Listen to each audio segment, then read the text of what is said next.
Le gouvernement canadien s'est commis à acheter 12 sous-marins avec une entrée en service visée pour 2034. Les plus récentes informations nous indiquent qu'il y a deux groupes qui ont été présélectionnés, deux entreprises qui ont été présélectionnées, TKMS en Allemagne et Hanwha en Corée du Sud. Hanwha en Corée du Sud est un peu surprenant parce que la Corée du Sud ne fait pas partie de l'OTAN, mais ça a été présélectionné, donc j'imagine qu'il y a des raisons en arrière de ça, et c'est probablement une question de disponibilité de la production et de disponibilité en fait des premières livraisons, et peut-être aussi l'offre non sollicitée que Hanwha a fait parvenir au Canada il y a quelques mois, dans laquelle ils intégraient un paquet d'éléments, même en dehors des sous-marins, dans leur offre, en termes de formation, en termes d'autres capacités que la Corée du Sud a pour de la modernisation de d'autres équipements de la défense. Fait que ça a peut-être joué dans la balance pour la présélection de ce joueur-là, qui fait pas partie de l'OTAN, ce qui est un petit peu unique en soi.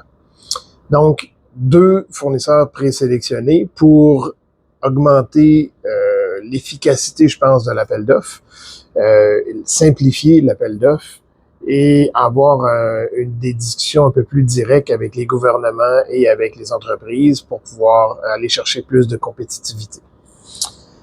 Dans les dernières semaines, l'information qu'on reçoit, c'est que c'est peut-être que le gouvernement va séparer la commande en deux, puis va commander 6 sous-marins à Hanwha et 6 sous-marins à TKMS, ce qui, à mon sens, ne fait pas de sens. Ça fait pas de sens parce qu'on se retrouverait avec une flotte mixte. On n'est pas assez gros au Canada pour avoir des flottes mixtes. Donc, une flotte mixte, qu'est-ce que ça veut dire pour n'importe quelle entreprise, n'importe quelle industrie? Une flotte mixte, c'est problématique. Ça amène plus de complexité, moins d'efficacité. Encore plus quand on parle d'une flotte de 12 véhicules complexes ou de produits complexes comme les sous-marins. Ça veut dire que la formation est différente, ça veut dire que toute la chaîne d'approvisionnement, toutes les composantes, le support en service est différent. Ça veut dire que l'équipage, est-ce que l'équipage va être 100% interchangeable entre les deux sous-marins, les deux types de sous-marins? On peut se permettre d'en douter.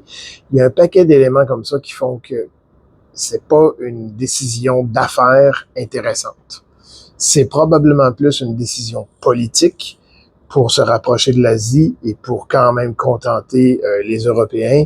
Mais à mon sens, à mon avis bien personnel, c'est vraiment pas efficace. On devrait aller all-in avec un des deux et se permettre une plus grande négociation avec un de ces deux-là. C'est-à-dire que si on va avec 12 sous-marins, on peut se permettre de croire qu'on va avoir un meilleur deal que si on y va avec 2 fois 6.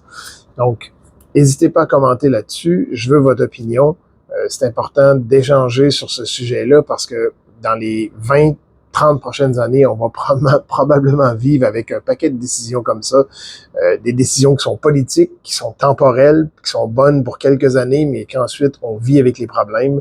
Et que le politique devrait pas peser autant probablement dans la balance, surtout si il s'avère que ces rumeurs-là sont fondées. Si c'est pas fondé, puis effectivement, on y va avec 12 sous-marins chez un des deux fournisseurs, ben chapeau, on aura fait le travail de présélection et de sélection du meilleur deal. Mais pour l'instant, c'est pas comme ça que ça s'annonce, malheureusement.